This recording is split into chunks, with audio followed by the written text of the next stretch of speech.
8. Kirsten Blaze Lovato. Kirsten Blaze Lovato endured nearly 16 years of wrongful imprisonment before she was finally exonerated. Convicted of murder at age 18 in 2001, she was sentenced to 45 to 100 years in prison.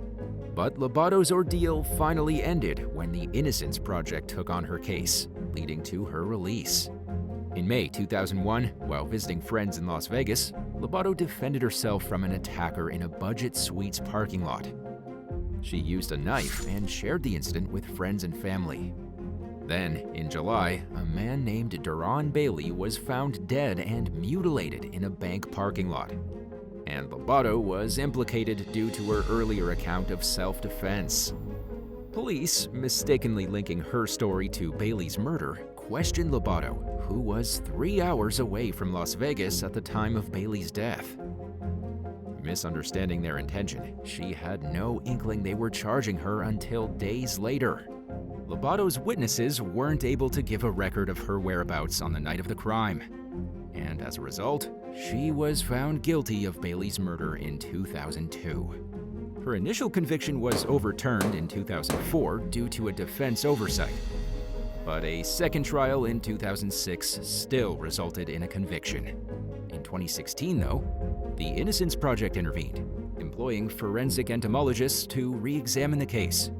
They determined that Bailey had died on July 8, 2001, and that Lovato had been in Panica, Nevada during that time, 160 miles away, 258 kilometers. And based on this evidence, all charges against her were dropped. Exonerated on December 29, 2017, Lovato's journey to rebuild her life began. Supported by Michelle Ravel, her boyfriend's mother during the original trial, Lovato started anew in Las Vegas. Also, the Innocence Project and Glam for Good gave her a makeover, instilling her with confidence as she re-entered the workforce. Despite her strength, the psychological scars from her incarceration ran deep, often leading to moments filled with anxiety. In an email to Today, Vanessa Podkin from the Innocence Project emphasized the hidden emotional toll Lovato bore after her release. During an interview with Today, Lovato reflected on her experience and offered a message of hope to others facing similar situations. She advised staying strong, believing in oneself, and persevering even in the darkest moments. Lovato's story serves as a testament to resilience and the potential for justice to eventually prevail. 7. Richard Phillips. Starting in 1972, Richard Phillips spent over 45 years wrongfully imprisoned for a murder he didn't commit, making him one of the longest-serving wrongfully convicted individuals in the United States. But after another man confessed to the murder, Phillips was exonerated and released in December of 2017. Michigan Attorney General Dana Nessel announced that Phillips would receive $1.5 million in compensation for his time behind bars, as per the Michigan Wrongful Imprisonment Compensation Act.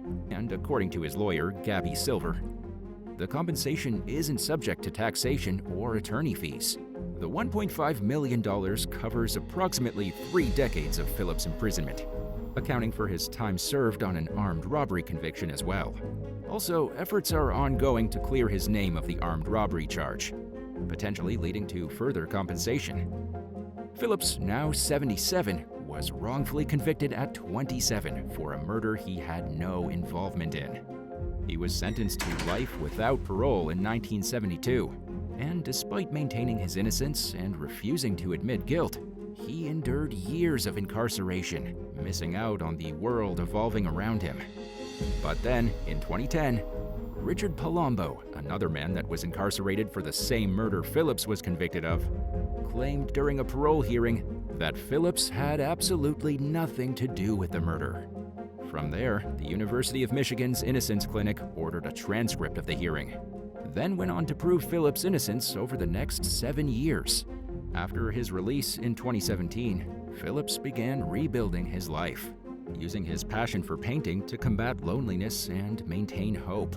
His artwork, which includes watercolor paintings of diverse themes, became a source of income during his imprisonment. While Phillips is content with his freedom, he plans to use the compensation to purchase a small home and enjoy life's simple pleasures, despite the years of hardship, and doesn't harbor any anger for the people who put him behind bars. Richard Phillips' story is a testament to the resilience of the human spirit in the face of injustice.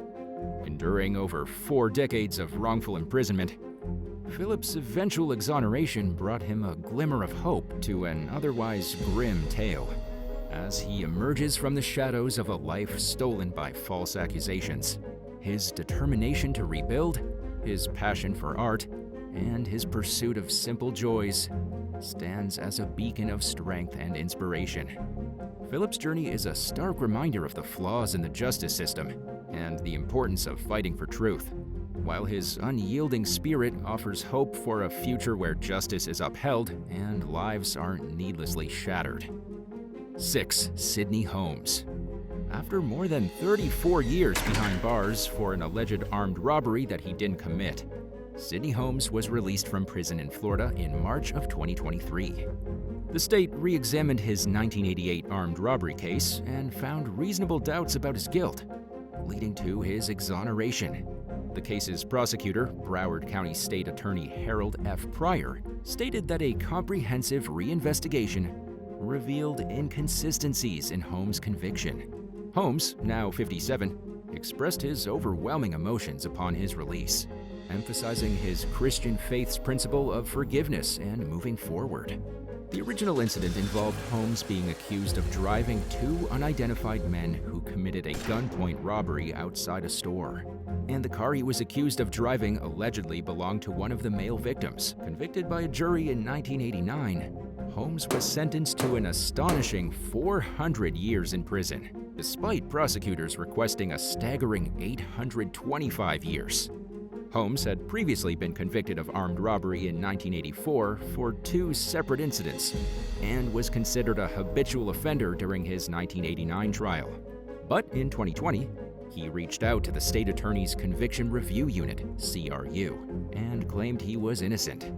The CRU uncovered that there was no substantial evidence linking him to the crime, aside from a flawed identification, which likely resulted from unreliable photo and live lineup practices used at the time.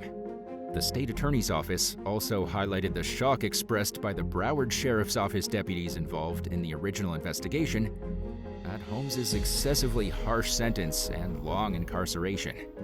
The reevaluation of the case reflects the Broward State Attorney's commitment to justice and community safety, with Pryor stating that their sole agenda is to do the right thing and ensure justice is served.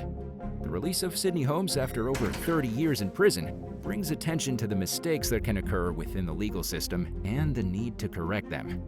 His case not only shows the problems with how identifications are done and sentences are given, but also emphasizes the importance of consistently working towards fairness and justice.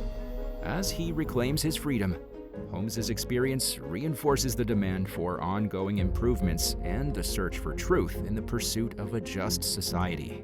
5. Thomas Raynor James. After spending 32 years wrongfully imprisoned, Thomas Raynor James walked out of a prison as a free man, marking a long-awaited end to his nightmare.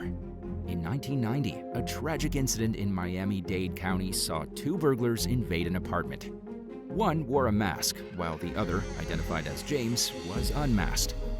The fatal shooting of Francis McKinnon during the altercation led to James's conviction for murder, armed robbery, armed burglary, and aggravated assault at the young age of 23.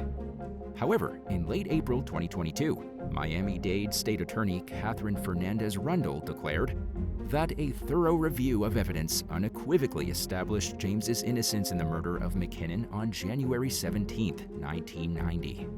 Highlighting the wrongful conviction and the unintentional injustice James had suffered, Fernandez-Rundle announced the motion to request post-conviction relief, subsequently leading to James's exoneration.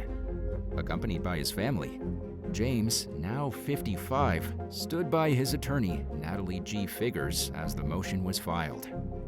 An integral part of the case's re-examination was the recanted testimony of the star witness, Dorothy Walton, who'd initially identified James as the shooter. At the time, Walton had recently admitted that her identification was a mistake.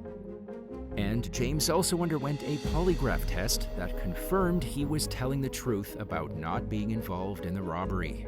Review by the Justice Project Legal Unit, established in 2003 for prosecution-based case reevaluations, included an analysis of over 10,000 pages of documents, a reanalysis of fingerprints, and interviews with witnesses. It was ultimately discovered that another individual, Vincent "Dog" Williams, had planned the burglary with a different man, Derek Evans, on the fateful day. Williams and Evans then carried out the crime, and James had nothing to do with it. It was revealed that another man, Thomas "Tommy" James, was going to help commit the robbery, but when the time came, he was already behind bars. So his cousin, Williams, and Evans carried out the scheme instead. And it's believed that the wrongful conviction stems from the similarities in their names. Despite multiple previous reviews, including evaluations by the Innocence Project and a private detective, James's case remained unsolved until 2022. Williams has since passed away, while Evans is imprisoned for a separate crime. In an interview with Local 10 News, figures emphasized the lesson in community responsibility, urging individuals to speak up against injustices even if faced with apprehension. As James embarks on his journey to adjust to freedom, he acknowledges the challenge of transitioning back into society after such a prolonged incarceration. Expressing his anticipation for a degree of culture shock, James is determined to maximize the years ahead, emphasizing that though he cannot reclaim the lost time, he's committed to making the most of his newfound liberty. With a fresh start on the horizon, James looks forward to finding employment and rebuilding his life with the support of resources that will aid his successful reintegration into modern-day society. 4. Joyce Watkins. Joyce Watkins, a Tennessee woman who endured 27 years of wrongful imprisonment after being convicted of murdering her great-niece, Brandy, was officially exonerated of the crime in January 2022. Watkins, who was 74 upon her release, along with her boyfriend Charlie Dunn, were convicted in August 1988 of first-degree murder and aggravated assault following the death of Brandy, who suffered severe physical injuries and head trauma. But despite serving time for the crime, they were both granted parole in 2015. However, Dunn unfortunately passed away in jail before he was released. The incident occurred on June 26, 1987. When Watkins and Dunn had picked Brandy up from her great-aunt's home in Kentucky. The next morning, Brandy was found unresponsive, leading to her hospitalization and subsequent death. Then, medical examiner Dr. Gretel Harlan concluded that the injuries were inflicted during the short time Brandy was with Watkins and Dunn.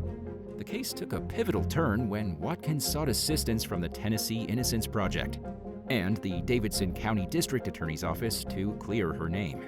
They filed a report on November 10, 2021, requesting that the convictions be vacated. The report highlighted crucial details, such as Watkins noticing blood in Brandy's underwear shortly after they'd picked her up, which contradicted the timeline of the injuries. Dr. Shibla Reddy's expert opinion was included in the filing, questioning the validity of Dr. Harlan's methodology for dating the victim's head injury. The filing also pointed out that Harlan had acknowledged the error in her methodology years after the trial. The efforts of Watkins, along with the legal teams from the Tennessee Innocence Project and the Davidson County District Attorney's Office, led to the ultimate exoneration. District Attorney Glenn Funk emphasized their innocence and the need to restore their dignity and names. Watkins' exoneration holds historical significance, as she was the first black woman to be exonerated in the state, and only the third woman in Tennessee history to be vindicated.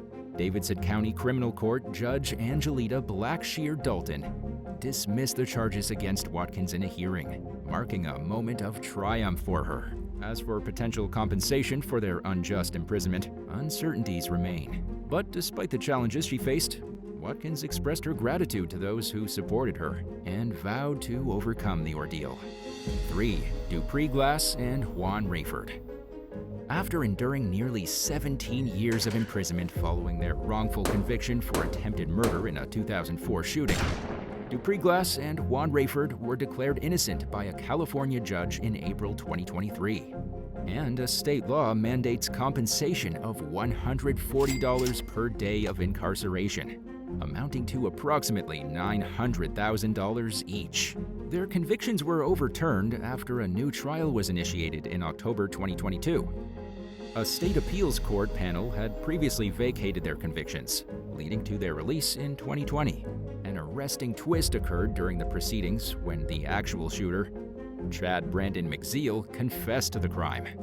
Serving a life sentence for an unrelated murder, McZeal's admission was a crucial turning point for the men's defense teams. The verdict was met with emotional scenes as Glass and Rayford embraced. Family members and supporters also cheered for them outside the courthouse. Rayford, holding his infant daughter, expressed his profound relief at the cleansing of their records and the restoration of their reputations. The case marked the inaugural instance of the implementation of a new law.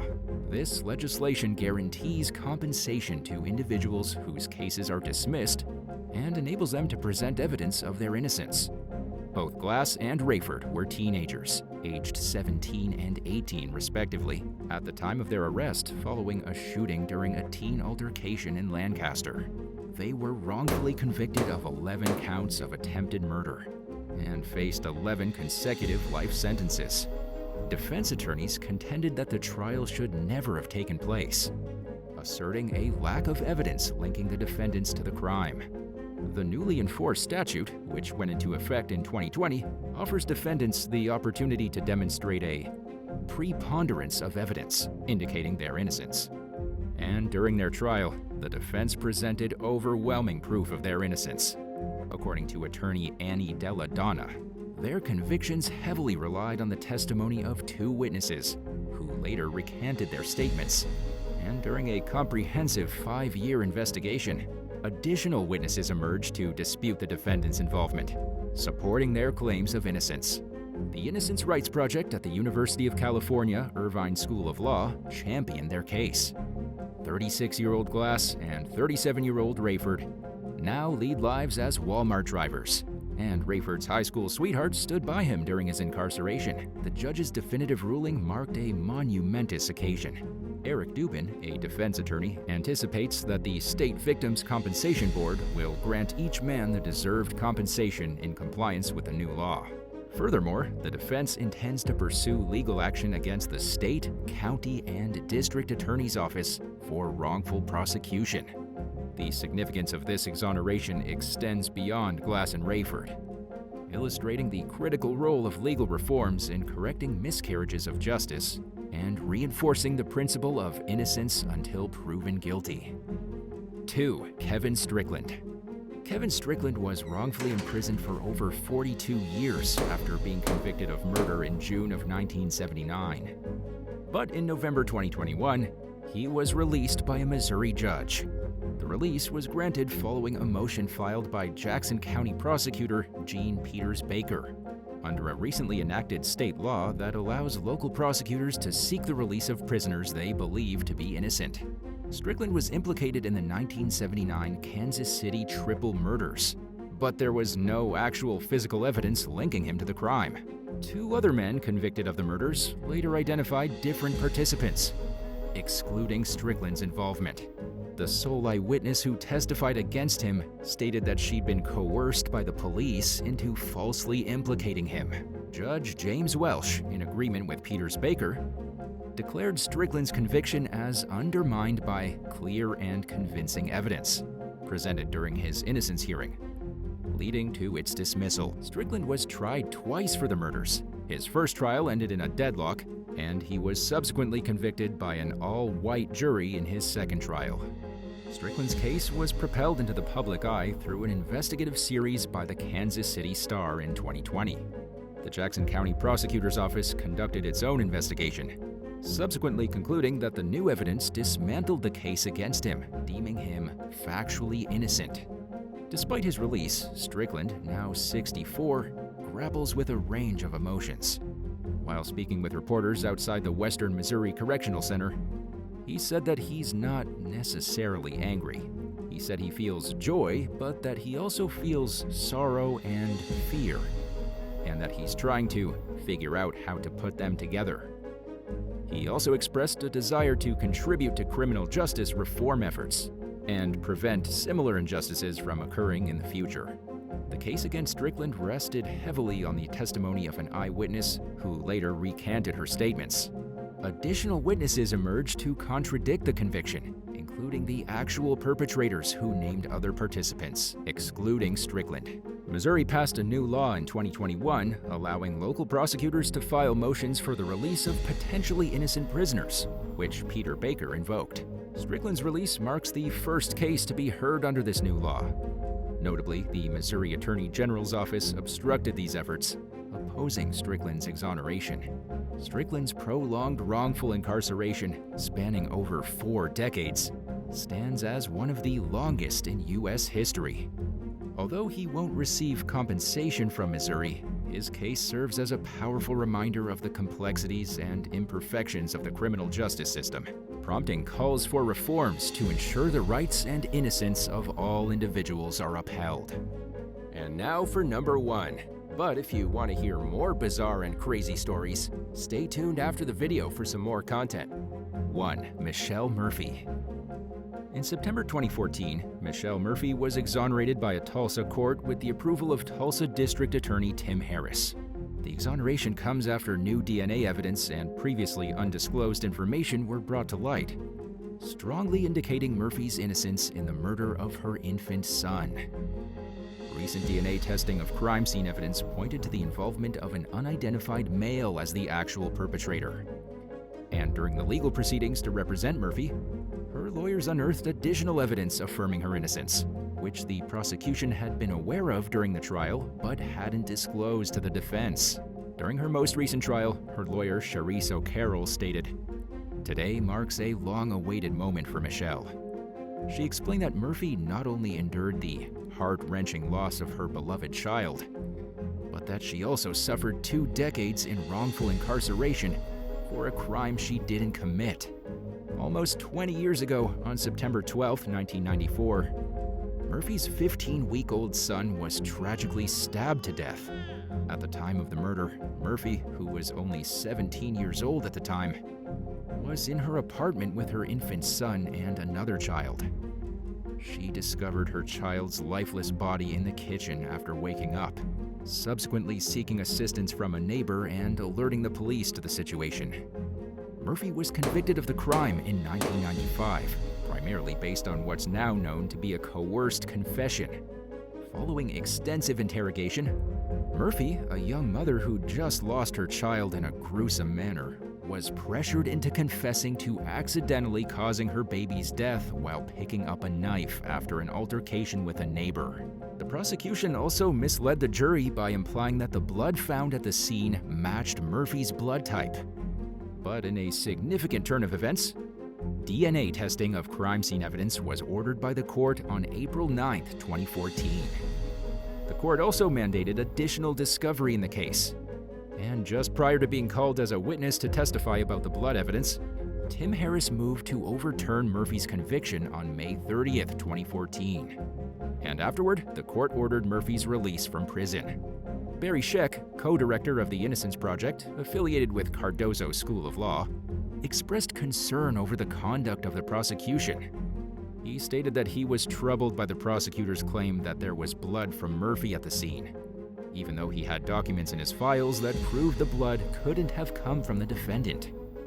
Following her release, DNA analysis of a blood stain on a curtain positioned between the living room where Murphy was sleeping and the kitchen where her son's body was found revealed that the blood belonged to an unidentified male.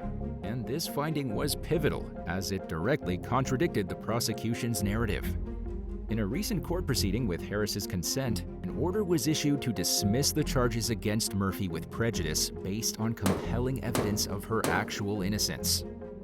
Number 19. Stanton Pierce. In September 2016, the body of a missing 62-year-old man named Luis Martinez was found face down in a burn pile near a cemetery in Antioch, Texas. According to an affidavit, the discovery came after 56-year-old Lori Stone Perry called the Smith County Sheriff's Office and reported witnessing a murder about a week earlier. She claimed that she saw 37-year-old Rebecca Bond shoot Martinez multiple times.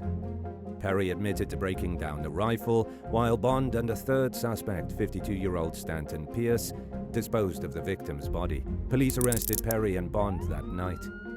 They also captured Pierce after a vehicle and foot chase, followed by a 2-day manhunt. Bond allegedly admitted to shooting Martinez, although authorities have never revealed her motive. She was charged with murder, while Pierce and Perry faced charges for tampering with evidence. Stanton Pierce pleaded guilty to 2 counts of tampering and was sentenced to 40 years in prison. At his sentencing, the judge noticed that he was shaking his head back and forth, and when he was asked why he was doing it, Pierce said, "I never wanted this to happen. I'm just ashamed." He also mouthed the words, "I'm sorry," toward news cameras while being led out of the courtroom. Rebecca Bond took a plea deal and was sentenced to 50 years for murder, while Lori Perry received a 15-year sentence for tampering or fabricating physical evidence with intent to impair a human corpse. Number 18. People smugglers near the border.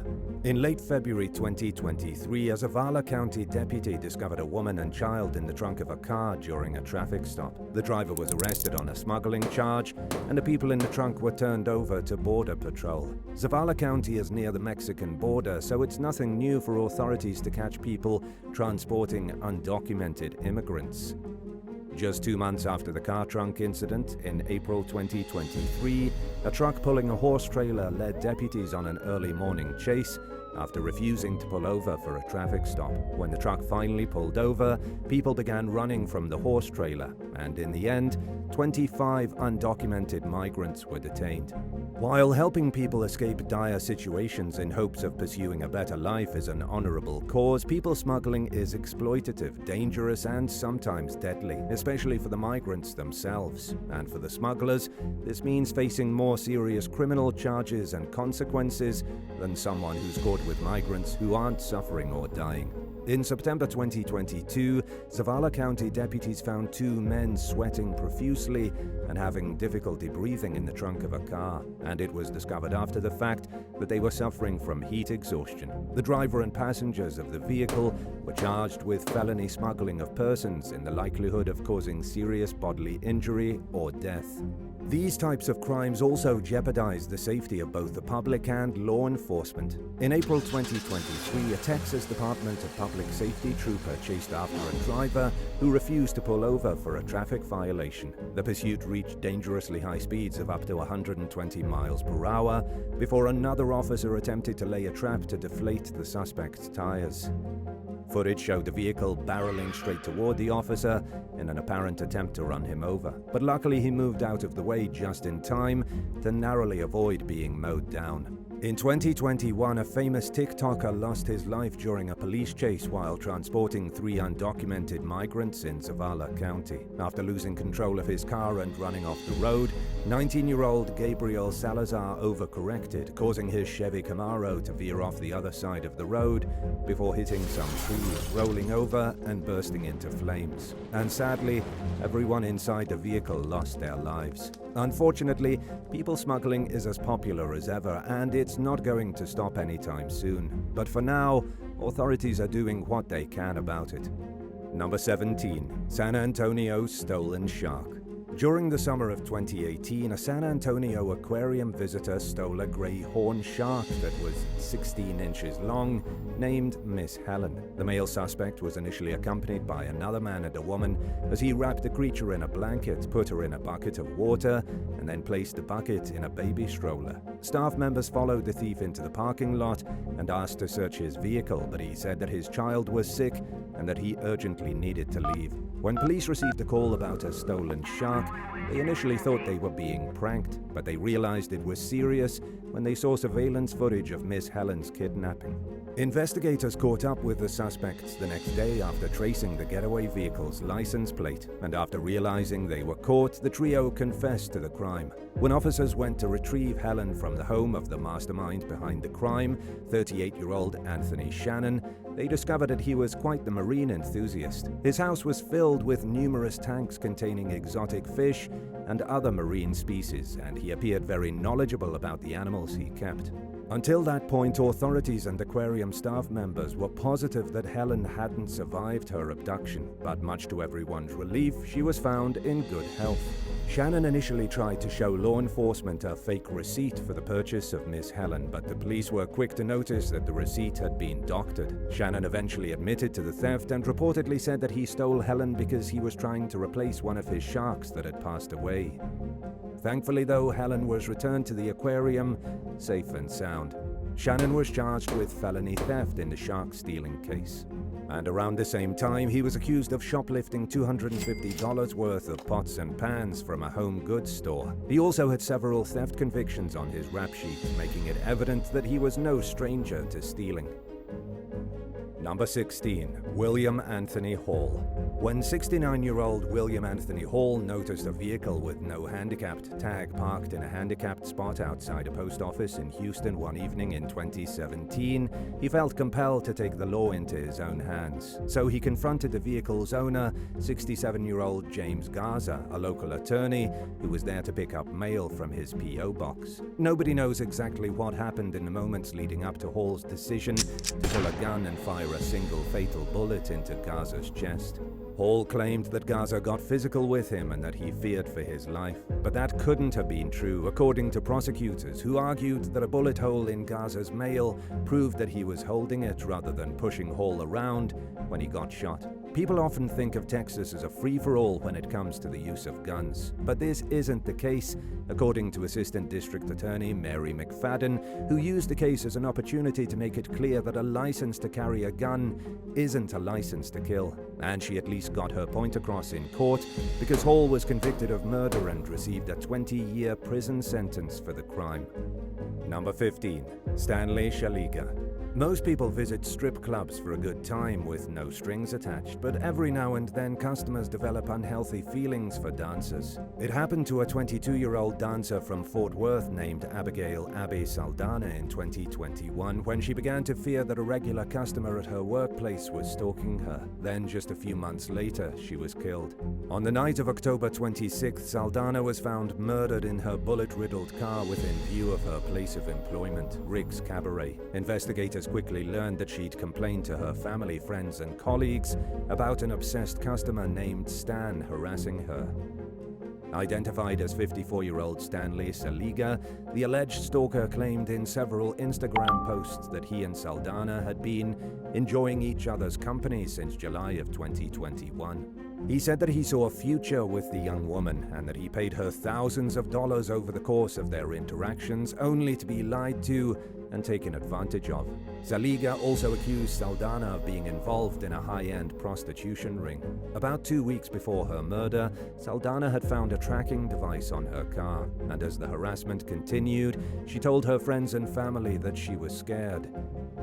According to investigators, a license plate reader picked up Saliga's truck passing through an intersection just seconds after Saldana's car, and just 17 minutes later, Saldana was killed. Additional surveillance footage allegedly shows Saliga's truck repeatedly driving past Saldana's apartment before the murder.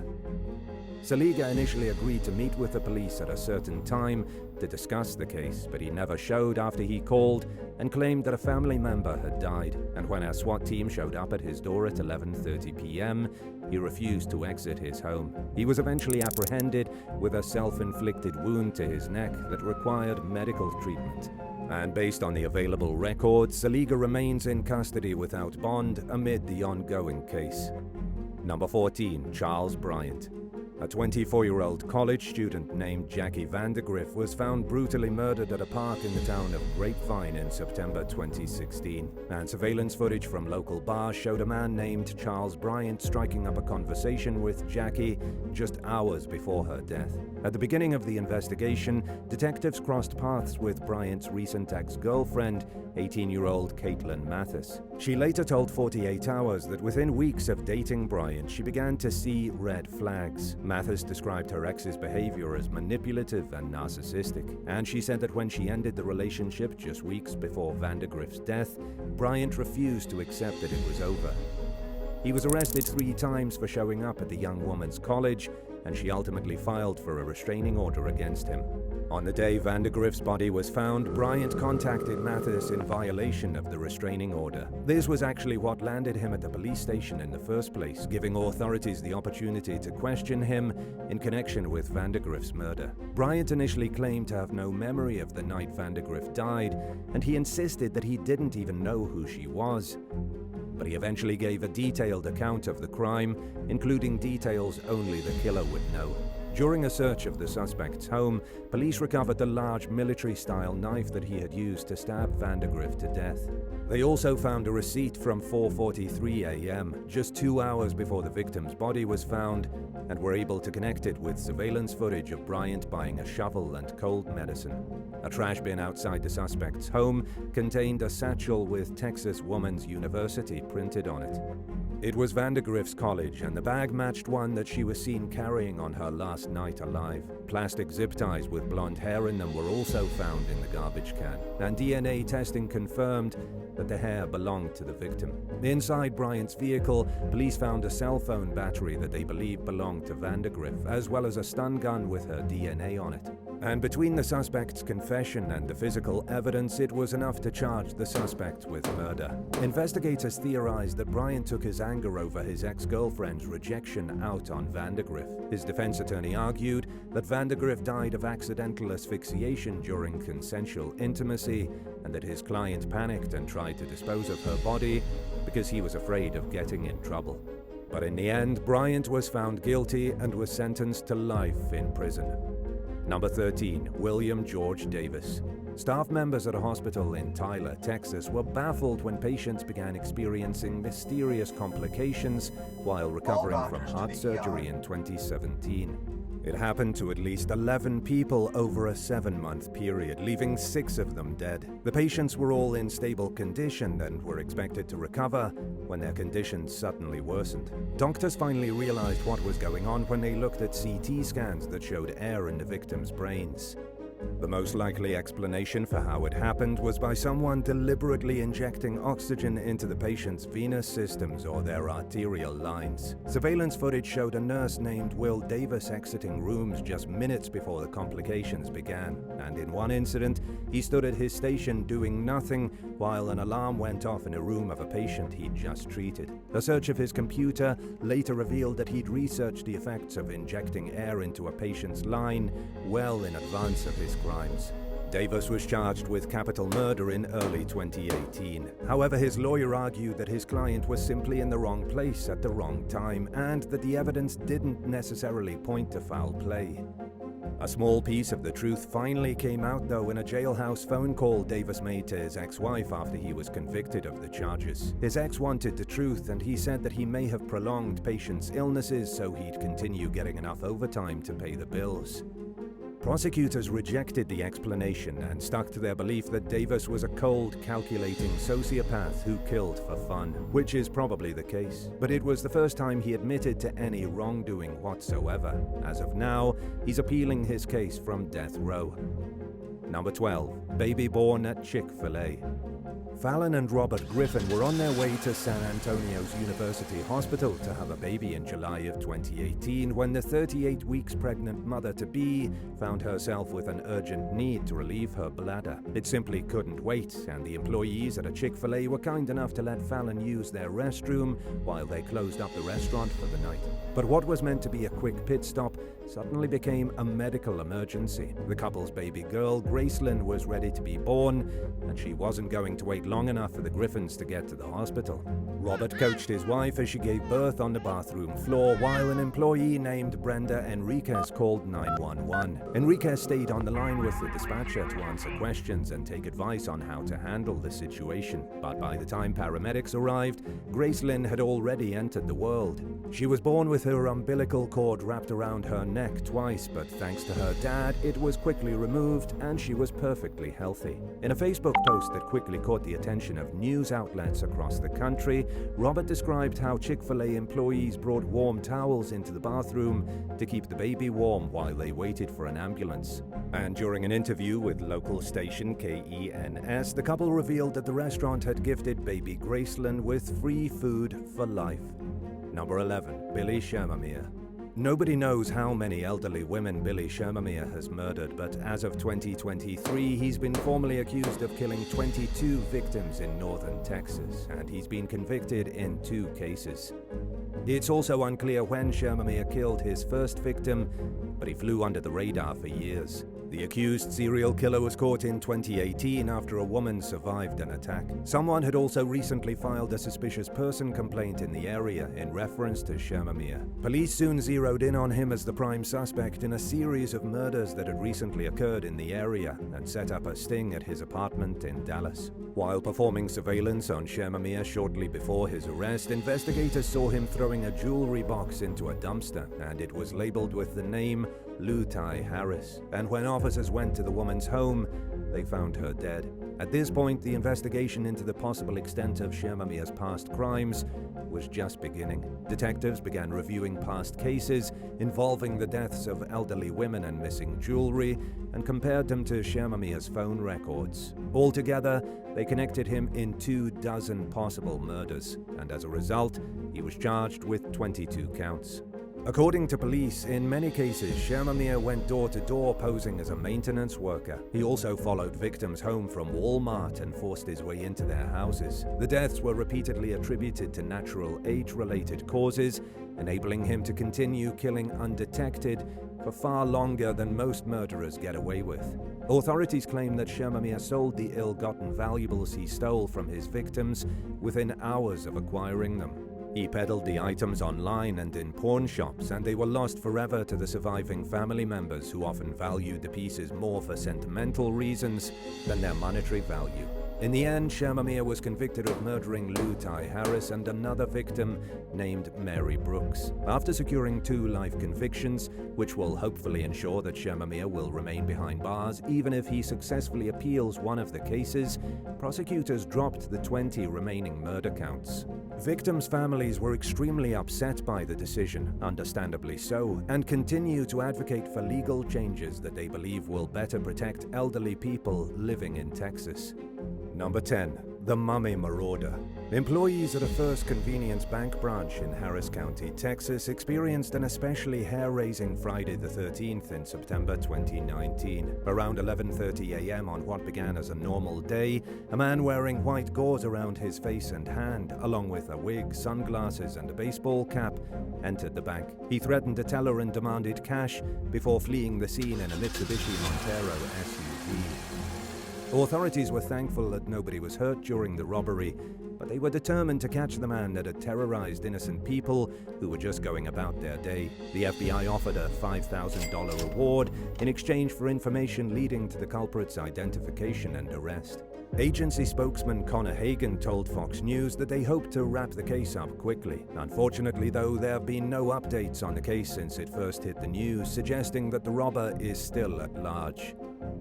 Number 9. Monkeypox patient brings virus to U.S.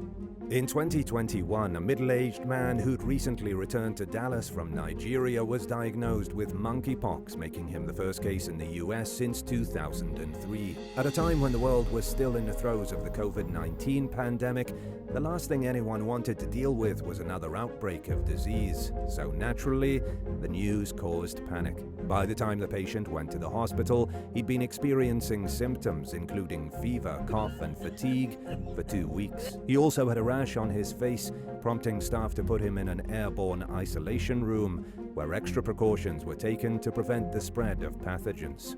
Luckily, monkeypox doesn't spread nearly as easily as COVID, and because masks were required in airports and on flights, the risk of spreading was low. But to be safe, the CDC monitored the situation and kept tabs on anyone who traveled on the same flight as the patient or had recently had contact with him. And in total, the agency kept an eye on 223 people for about a month and a half. Thankfully, though, no secondary cases were identified. According to CNN, monkeypox is related to smallpox, but it's less transmissible and less deadly. It spreads through infected bodily fluids and respiratory droplets. Initial symptoms include swollen lymph nodes, fever, headache, nausea, exhaustion, and muscle aches, with patients eventually developing the telltale rash that inspired the disease's name. But if treated, the illness only lasts for 2 to 4 weeks. Monkeypox reappeared in Texas several months after the July 2021 case, when another traveler tested positive for the virus. Then, throughout 2022, the number of cases increased. And in August of that same year, the first ever monkeypox-related death in the US happened in Harris County. Number 8. Oscar Rosales. Just after midnight on January 23, 2022, 47-year-old Harris County Constable Charles Galloway activated the lights on his patrol vehicle in an attempt to pull over a Toyota Avalon. Once the car in question pulled over, Galloway radioed dispatch to inform them of the traffic stop. But he never got a chance to question the driver, who got out of his vehicle and approached the patrol car with a rifle in hand. The suspect shot at Galloway multiple times before getting into his vehicle and driving away, leaving Galloway to die at the scene. And it was later determined that he'd been killed by a single gunshot to the head. According to court documents, the car's plates came back to a 40-year-old woman named Raynor Azucena Pereira Marquez. She told investigators that her common-law husband of 17 years, 50-year-old Oscar Rosales, had told her he was going hunting or shooting with friends before he took her car that night, leaving his own vehicle in the driveway. When police found the car, a man later identified as Raynor Marquez's brother, Henri Mauricio Pereira Marquez, was seen wiping down the door handles of the vehicle. Rosales, however, was nowhere to be found. Authorities charged Raynor Marquez and Henri Marquez with tampering with evidence while the manhunt for Rosales continued. A few days after the murder, Mexican authorities apprehended a fugitive across the border from Del Rio in Ciudad Acuña. He was extradited back to Texas, though, where he faces a capital murder charge. 2 additional suspects were also arrested for hindering apprehension. At the time of his arrest, Rosales was wanted in Texas on an aggravated assault charge from 1996, and he was also wanted in El Salvador for murder. He was in the United States illegally at the time of Galloway's murder, and based on his prior allegations of violence and the nature of his most recent alleged crime, District Attorney Kim Ogg said that the death penalty may be on the table. Number 7. Antoine Daniel Baden. 24-year-old Calogero Duenas and his wife Amber Aresti planned to spend New Year's Eve in 2021 celebrating their daughter's birthday at a Chuck E. Cheese in Humble, Texas. Amber was already inside the building when Calogero rushed in and yelled that he'd been shot. Then just seconds later, he collapsed and died from his injuries. Surveillance footage revealed that Calogero had gotten into an altercation with a man who drove the wrong way in the parking lot and almost hit him, and shortly after the two were seen exchanging words before a gunshot was heard. The suspect, 27-year-old Antoine Daniel Baden, remained at large for several days and was accused of committing several other crimes before his arrest. 2 days after Calogero's murder, he allegedly shot one man and shot at another outside a supermarket. And 3 days after that, he was arrested for assaulting one of his own family members. When shown surveillance footage of his alleged crimes, Baden denied that it was him in the video, but authorities believe otherwise, and he was booked on charges of aggravated assault with a deadly weapon, assault of a family household member with a previous conviction, and murder. He's currently being held at the Harris County Jail while his cases proceed through the court system. Amber Aresti told local station KTRK that she could still hear her husband's screams in the back of her head and that his murder had left their 2 children heartbroken. She said she was relieved that Calogero's alleged killer was identified and locked up, and that she hoped Baden wasn't released while his case proceeded in court. Number 6. James Manning. A Dallas family was terrorized by sudden violence in 2020 when the father of the household shot his wife and kids in cold blood. According to an affidavit, 57-year-old James Manning, who's also listed as James Webb in some documents, began arguing with his wife, 35-year-old Victoria Bunton, at around 10 a.m. He had a headache that morning and said that the couple's teenage sons, Zyquan and Isaac, were being too loud. And while the details of how the situation escalated are unclear, Manning allegedly pulled a gun at some point and shot Victoria at least twice before turning the gun on his children. He waited about an hour before he contacted the police using an emergency medical alert device. And during the conversation, he told the dispatcher what he'd done. When police arrived at the scene, Manning allegedly told them that he got sick of his family members yelling and telling him that nothing was wrong with him, so he shot them. And as a result, he was charged with capital murder. Victoria's sister, Barbara McGee, told CBS News that the family never saw Manning's behavior as threatening, and as far as they knew, he'd never harmed Victoria or their sons in the past. But they did find him to be strange. He seemed distant and often stayed in the car instead of coming inside during visits, despite Barbara's attempts to welcome him into her home. In other words, it was as if he wanted nothing to do with his wife's family. And according to the most recent updates on the case, Manning's bond was set at $3 million. Number 5. Kevin Acorto.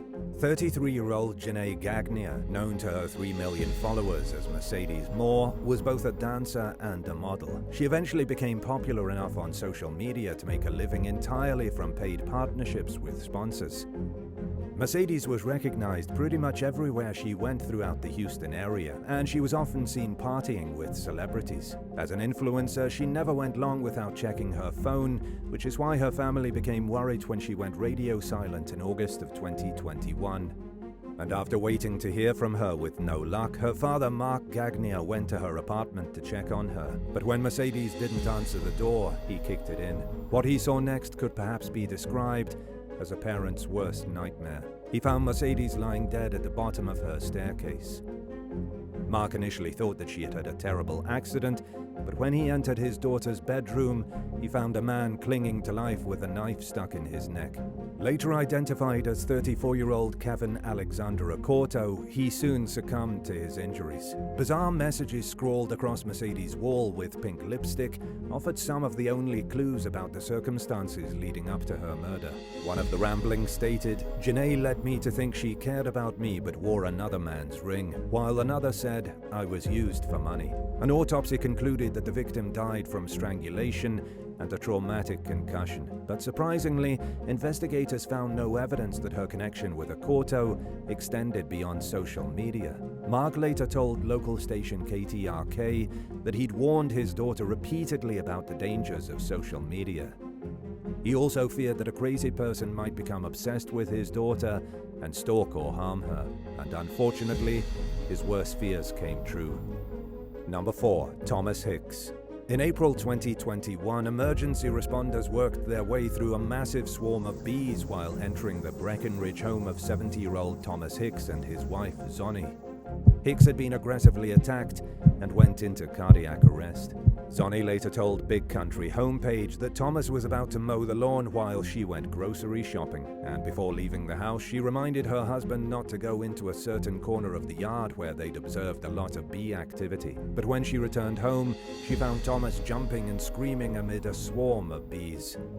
Apparently, he was so covered in the tiny insects that Zonnie couldn't see his head or back. As she watched her husband collapse to the ground, Zonnie frantically dialed 911. Paramedics worked on Thomas for an hour before concluding that there was nothing they could do to save him, and sadly he was pronounced dead at the scene. Meanwhile, a firefighter removed his own protective gear and put it on Zonnie, who survived the attack and was rushed to the hospital.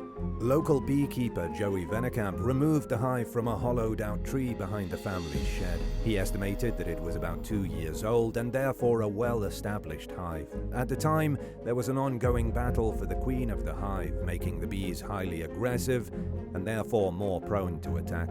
Venekamp told Big Country Homepage that when a bee stings someone, it emits a pheromone warning other bees of the perceived threat. threat. He also said that the best thing to do in a situation like that is take cover. Number 3. Quanmaine Travion Boyd. 25-year-old Kavana Smith was 4.5 months pregnant when she was shot dead in the middle of a Houston street during the early morning hours in October of 2021. A witness told police that he saw a couple arguing as he walked to his vehicle to leave for work. He then described watching a man shoot Kavana before fleeing the scene in a white pickup truck. Another witness claimed that as he drove by the arguing couple shortly before the shooting, Kavana hit the back of his vehicle to get his attention and asked him to call the cops. And when the driver noticed the suspect holding a gun, he decided not to stop. There was also a woman living nearby who was already on the line with 911 when she watched the shooting happen. Authorities quickly zeroed in on 25-year-old Quanmaine Travion Boyd as their prime suspect. According to Kavana's family members, she'd just confirmed her pregnancy the day before the murder. Boyd, who already had 4 children and was unemployed, was allegedly upset by the news because he didn't want any more kids. And shortly before she was killed, Kavana texted her location to a friend and said she was at Boyd's apartment trying to get some money he owed her. She said she was sharing her location in case anything happened to her. Then, a few minutes later, Kavana messaged the same friend saying that she'd been abducted. She identified Boyd as her kidnapper and said he didn't want to give her the money she'd come for. The friend told her that she'd come get her, but that's when Kavana stopped responding, and by then it was too late. While searching Boyd's home, police found a card announcing her pregnancy and containing an ultrasound image. She was clearly excited about it, making the situation even more tragic. In the end, authorities charged Boyd with capital murder, but the killer's case appears to be ongoing. Number 2. Alexander Nathan Barter. In 2018, a 21-year-old Joaquin, Texas man named Alexander Nathan Barter posted an ad on the dark web in search of a willing victim to fulfill his desire to experience cannibalism and necrophilia. He also wrote that he wanted to know what it felt like to kill someone. The disturbing post caught the attention of a federal undercover officer who responded pretending to be a single father from Florida. And over a 10-day period, the parties exchanged messages regarding Barter's desire to assault, kill, and eat the agent's teenager. Barter showed up at the designated meeting spot with a knife, trash bag, cell phone, and tablet, and by all appearances he planned to follow through with his horrific fantasy. Thankfully though, instead of meeting with an unsuspecting victim, he was nabbed by law enforcement. He was hit with a slew of federal charges, but ended up taking a plea deal and admitting to 2 child exploitation charges in exchange for 2 20-year sentences. The defense urged the judge to impose the sentences concurrently, while the prosecution called for the sentences to run consecutively. Much to the relief of anyone who believed Barter needed to be locked up for as long as possible, the judge imposed the sentences consecutively, which amounts to a total of 40 years behind bars, followed by lifetime supervision. Special Agent in Charge Mark Dawson described the case as one of the most morally depraved and appalling criminal conspiracies he'd seen in 23 years of working in law enforcement. And following Barter's sentencing, U.S. Attorney Stephen J. Cox cited the case as a chilling reminder of how online talk is not always just talk. Number 1. Terry Turner. Adil Degui was likely lost when he pulled into the driveway of a stranger's home in Martindale, Texas, late at night in early 2022. But the man who lived at the residence, 65-year-old Terry Turner, apparently didn't think about this when he marched outside with his gun. According to police, Adil was frantically trying to back out of the driveway when Terry approached the car and shot him through the driver's side window, ultimately killing the man. Terry then went back into his house and dialed 911, telling the dispatcher that he'd just killed a guy who tried to shoot him first. Responding officers didn't find a gun in Adil's car, and they weren't convinced that the shooting was a true case of self-defense. So authorities charged Terry with murder, giving Adil's family hope that justice would be served. But now they're not so sure. More than 2 years later, the case still hasn't gone to trial, and Terry remains free on bond, leaving the victim's loved ones feeling increasingly convinced that he'll never be held accountable for Adil's death. The victim's family told local station KXAN that they've lost faith in the American justice system. Caldwell County District Attorney Fred Weber said that it's normal for murder cases to take 2 to 3 years to process through the court system. He further explained that this is often off in the case even in the absence of a COVID-related backlog of cases. Weber told KXAN that his office had been keeping Adil's family up to date on the progress of the case and that he hoped to get it in front of a jury as soon as possible. But as things currently stand, the case is slated to go to trial sometime in the fall of 2023. Would you rather get away with a crime and have it eat away at you for the rest of your life? Or be wrongfully convicted of a crime and go on to serve 20 years behind bars before you're found to be innocent? Let us know what you think in the comments down below.